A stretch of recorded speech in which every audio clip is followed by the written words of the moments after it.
Hace unos días conocimos datos de desempleo, queremos hacer un doble, triple clic para mirar cuáles son las proyecciones que esperamos para este año que económicamente sabemos va a ser complejo.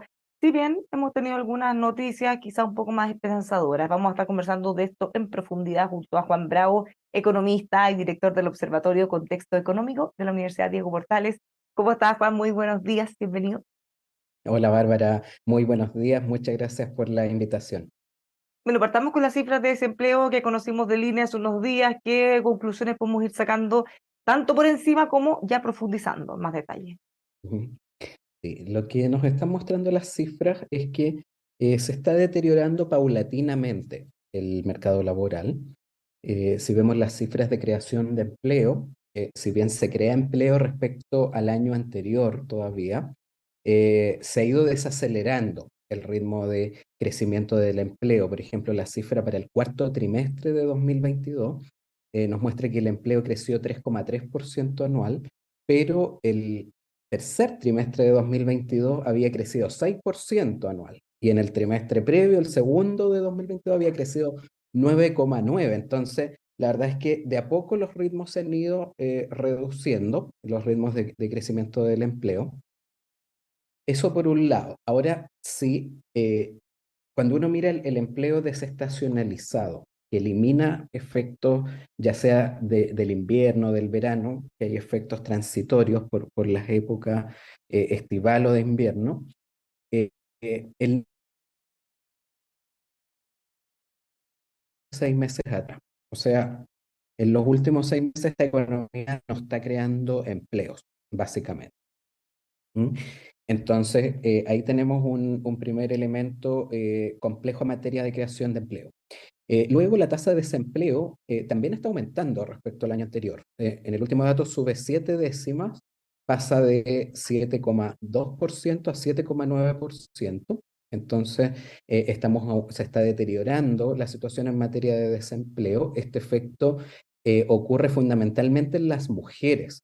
La tasa de desempleo femenino subió de 7,4% el año pasado a 8,6% este año. Entonces, el principal impacto de mayor desempleo ha ocurrido fundamentalmente en las mujeres. Entonces, tenemos un deterioro paulatino. De momento, la época de verano está contribuyendo porque en el verano se crean empleos transitorios en sectores como el agrícola, en el turismo, en el comercio, en servicios, y eso ayuda a mostrar cifras transitoriamente un poquito mejores, pero ya lo que estamos esperando es que para marzo y para el segundo trimestre de 2023, ahí ya se manifieste más genuinamente el deterioro del mercado laboral y ahí ya debiéramos ver el mayor impacto en materia de mayor tasa de desempleo por un lado y mayor tasa de ocupación informal, porque lo que va a empezar a ocurrir es que se va a destruir empleo formal, entonces muchas personas van a tener que recurrir al empleo informal para evitar el desempleo. Ya, quería que paráramos ahí también, porque muchas veces nos quedamos en las cifras de desempleo, pero es muy importante mirar la ocupación. ¿Qué Sí. pasa si hay más personas buscando empleo o menos personas, como eventualmente ha ocurrido también en algunos momentos? Porque ahí la cifra de desempleo puede ser bastante incompleta para entender qué está pasando realmente en el mercado laboral. Efectivamente, eh, afortunadamente los problemas que tuvo la tasa de desempleo en la pandemia se han ido corrigiendo porque ¿por qué la tasa de desempleo estaba tan contaminada, por así decirlo, durante el periodo de la pandemia? Porque la mayoría de la gente que perdió su empleo no pasó al desempleo, sino que salió de la fuerza laboral, por lo tanto no era contabilizada como desempleada. Sin embargo, la mayoría de las personas se ha reincorporado al mercado laboral. Falta todavía, pero una porción bastante relevante de las personas que salieron del mercado laboral ya se reincorporó, por lo tanto, se ha ido corrigiendo ese problema serio que tenía la tasa de desempleo, pero aún así, efectivamente, la tasa de desempleo nunca se debe mirar de manera aislada, siempre debe ser complementada con el análisis de la creación de empleo. Y aquí entonces, si nos vamos a eso, si bien de momento la tasa de ocupación informal está cayendo respecto al año anterior, lo que nosotros esperamos es que eso se va a revertir justamente con el avance de la recesión económica, con el deterioro laboral. Entonces se va a empezar a destruir más empleo formal y eso entonces va a gatillar que haya algún traslado hacia el empleo informal que busque evitar el desempleo. Entonces, de nuevo, hacia el segundo trimestre de 2023, la tasa de ocupación informal debiera ir subiendo, debiera irse deteriorando ese indicador. Ahora, mirando el escenario, ya sabemos que este año estamos mirando con mucha atención e inquietud respecto a cómo va a afectar o no la economía en los empleos. Hay varios proyectos legislativos que están dando vuelta o que podrían eventualmente volverse a poner sobre la mesa que pudieran influir en el empleo. Por ejemplo, las 40 horas, entre otros. ¿Cómo ve usted el escenario legislativo y qué podría impactar más o menos en el empleo? Ujú. Sí, a ver, en materia de 40 horas, afortunadamente el proyecto incluyó varias medidas de adaptabilidad, no todas las que uno quisiera ni tan generalizadas como hubiera sido el ideal, lo que se le sugirió desde los expertos al gobierno, pero se incorporaron varias, por ejemplo, la jornada 4x3, las bandas de entrada y salida diferida. También esta compensación de horas extra con horas libres, ¿cierto? Horas compensatorias. Todas esas son medidas de adaptabilidad que ayudan a contrarrestar, por un lado, el alza de costos salariales por hora que genera la medida. Y lo otro positivo, muy positivo, es que es con gradualidad, con una gradualidad bastante relevante de 5 años. Entonces, lo que permite la gradualidad, sobre todo, es que el eventual impacto negativo que tiene esta medida se vaya más hacia salarios más que empleo. Entonces, desde un punto de vista social, digamos, es más importante evitar el daño en empleo. O sea, desde un punto de vista social, es menos pernicioso que haya un daño pequeño en el salario de los trabajadores que se pierdan empleos, que se destruyan empleos. Y la gradualidad entonces permite eso, que el impacto más bien ocurra en salarios, porque lo que van a hacer los empleadores ante las 40 horas, sabiendo que esto va a ocurrir en un plazo de 5 años, es que las nuevas contrataciones las van a hacer considerando que el trabajador va a trabajar 40 horas y no 45. Por lo tanto, el salario que se negocie en los nuevos contratos va a estar ajustado a esa realidad, no a la antigua. Y Ya, por el lado... algo parecido, perdón, va a ocurrir con la reforma de pensiones si es que se llegara a aprobar alguna vez. O sea, evidentemente a los que ya tienen trabajo no les va a afectar, se les va a sumar, pero a las nuevas contrataciones el sueldo que se les ofrezca ya va a estar considerando eso. Totalmente. De hecho, uno de los impactos más relevantes negativos que tiene la reforma es en los salarios líquidos. De hecho, es bien interesante porque el mismo estudio del gobierno, el que viene en el informe el informe técnico que adjuntó al gobierno, eso se deriva implícitamente que hay un efecto negativo en los salarios líquidos en torno al 4%. Entonces, más allá de lo que digamos los técnicos, que mucho hemos advertido de este daño, el propio informe del gobierno lo reconoce, el ministro Marcel ha reconocido que va a haber un daño en los salarios líquidos. Entonces este daño se produce, no es que los sueldos no van a crecer, sino que en comparación a un escenario sin reforma van a crecer menos porque los nuevos contratos se negocian en base a esa nueva realidad y porque los antiguos, lo que ocurre es que los reajustes salariales en el tiempo van a ser menores a los que hubieran sido justamente para ir absorbiendo estas alzas de costos salariales. Entonces, el impacto principal de estas medidas, tanto de 40 horas como la reforma de pensiones, gracias a la gradualidad, ¿cierto? Van más bien fundamentalmente hacia un impacto negativo en salarios más que en empleo. Ahora, eso pensándolo a un mediano o largo plazo, porque estas dos reformas tendrían esa cuota de gradualidad y pensando también a cambio, y ahí por eso está la discusión tan fuerte en la reforma de pensiones, porque si va a tener un impacto en los salarios, son dineros que el trabajador genera o se le pagan por su trabajo, claro, no es lo mismo que se vayan a su cuenta individual o aparte o un sistema más solidario. Entonces, esto eso es parte de la discusión que todavía estamos teniendo. Lo mismo en el Pues, caso de las 40 horas va a ser en beneficio del trabajador que va a tener más horas libres. ujú. Claro, el punto es eso, ¿cierto? O sea, en economía no hay nada mágico. O sea, tiene que tener algún impacto en alguna variable, no Y puede no no hay nada tener gratis, nada. siempre alguien lo Claro. paga. Exactamente. O sea, si sube el costo salarial por hora, en algo se tiene que traducir. Si no se traduce en empleo, se traduce en menores salarios o en mayor inflación. En algo se tiene que traspasar eso. Entonces, algo se puede traspasar a precios, sobre todo en los mercados menos competitivos, pero el impacto más grande debería estar en menor menores salarios líquidos. Ese es el impacto más probable, dadas las características que tienen estas reformas. Se vuelve a poner sobre la mesa la posibilidad de más ayudas, eventualmente subsidios al trabajo, cosa que puede ser muy eficiente en algunos casos, en otros no. Si las expectativas están malas y una empresa o una pequeña empresa cree que no va a tener buenas ventas, por ejemplo, de poco puede servir un subsidio a la contratación, que en realidad dice, bueno, la actividad es tan baja, ¿cómo lo voy a contratar? Aunque salga más barato. Ujú. Sí, eso es efectivo. Los subsidios pierden eficacia en periodos de debilidad económica porque justamente los subsidios siempre se gatillan cuando hay una contratación y en periodos recesivos disminuyen las necesidades de contratación.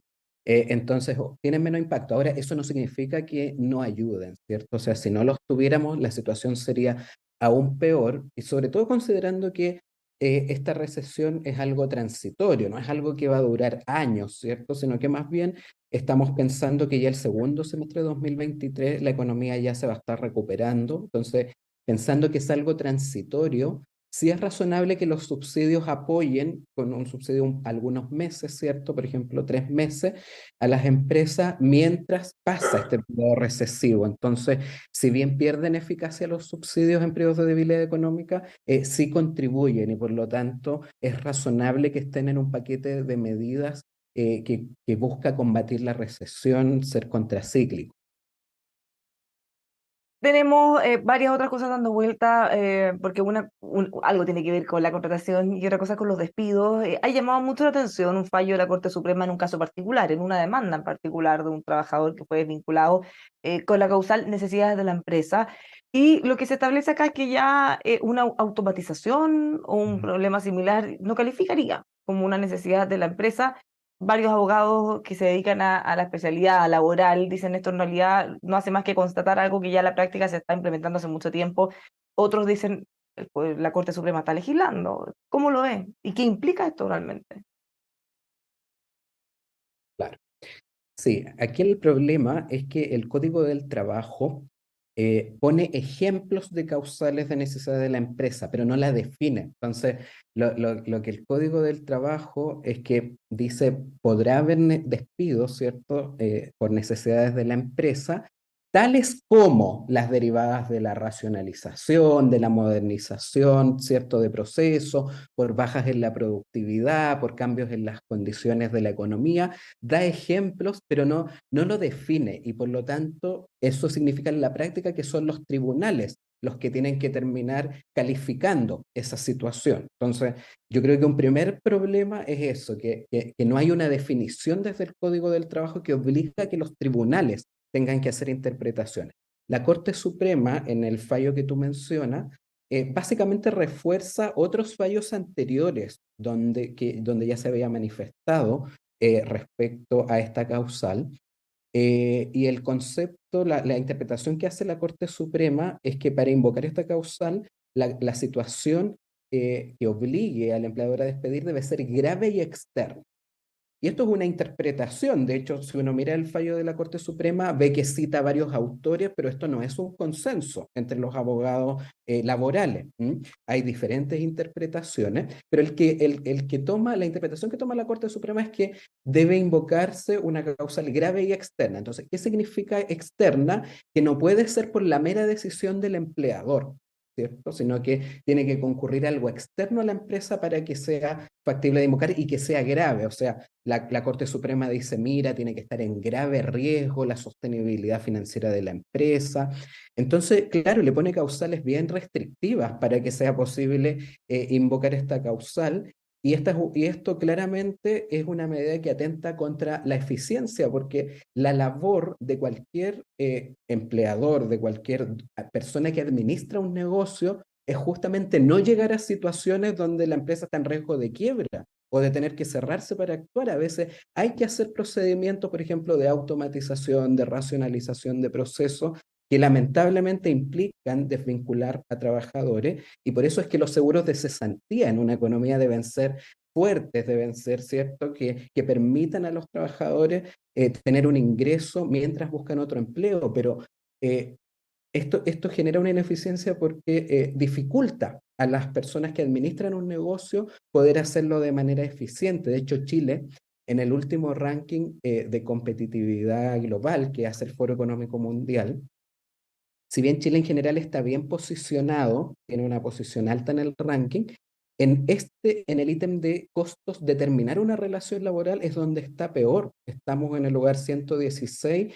entre 141 países. O sea, realmente en Chile es muy costoso terminar una relación laboral y eso reduce la competitividad. Entonces, esto lo que en definitiva en términos económicos causa es, primero, que se reduce la eficiencia, se elevan los costos de despido, porque, ojo, cuando el tribunal dice que este despido es improcedente, no obliga a reincorporar al trabajador al lugar de trabajo. Lo que hace es que al empleador lo sanciona con un recargo de 30% adicional sobre la indemnización por despido. Por lo tanto, eleva más aún el costo de despido. Y la otra implicancia es que el empleador tiene que restituir los fondos del seguro de cesantía, porque cuando se despide por necesidades de la empresa, el empleador puede descontar de la indemnización lo que cotizó para el seguro de cesantía. Entonces el tribunal lo declara improcedente, además debe restaurar ese descuento que había hecho del seguro de cesantía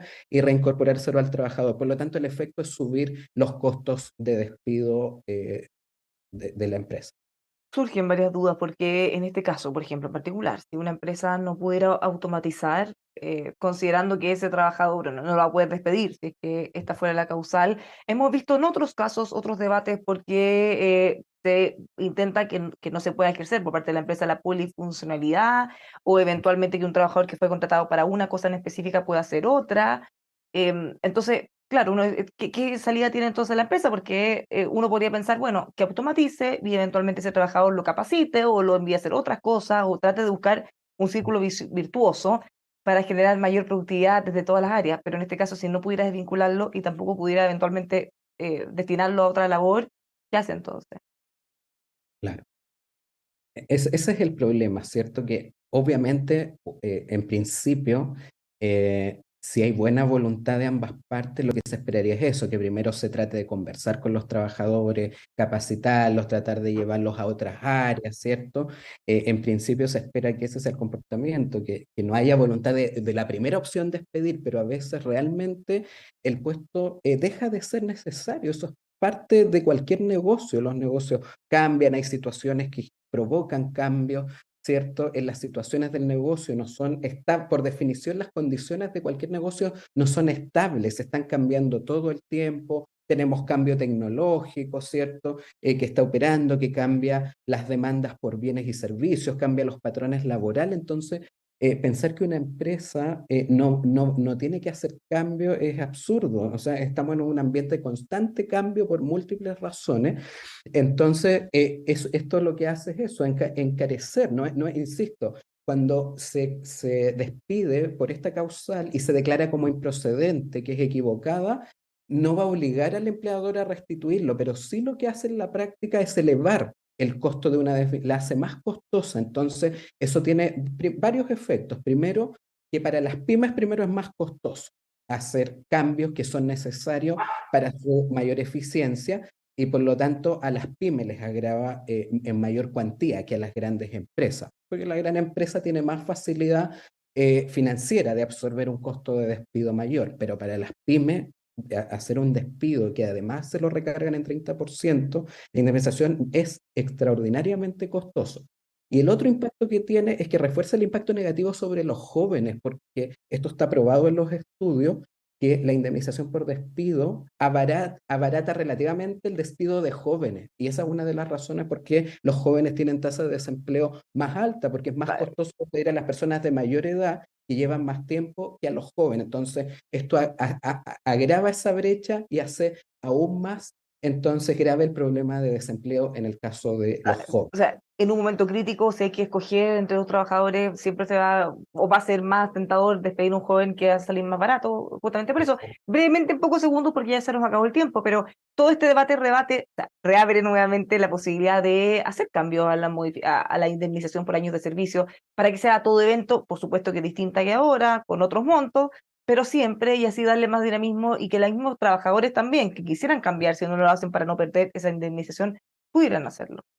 Totalmente, esa medida es muy necesaria, como dices tú, hay que discutir los montos, ¿cierto? Esa indemnización, cuántos meses de salario va a incluir, etcétera, pero ese es el ideal, porque el que se gatille por despido es lo que genera todos estos vicios, ¿cierto? Que el empleador demora, ¿cierto? La decisión de despedir, o que un trabajador que quizás tiene otras oportunidades prefiere no irse para no perder la indemnización. Entonces genera una serie de trastornos laborales, perjudica particularmente a los jóvenes. Entonces, efectivamente, eso tiene que estar en la palestra, es una reforma muy necesaria en materia laboral. Muchísimas gracias, Juan, por conversar con nosotros. Que tenga un muy buen día. Encantado, muchas gracias, Bárbara. Igualmente, los dejamos invitados a seguir con nosotros aquí en Emol.com.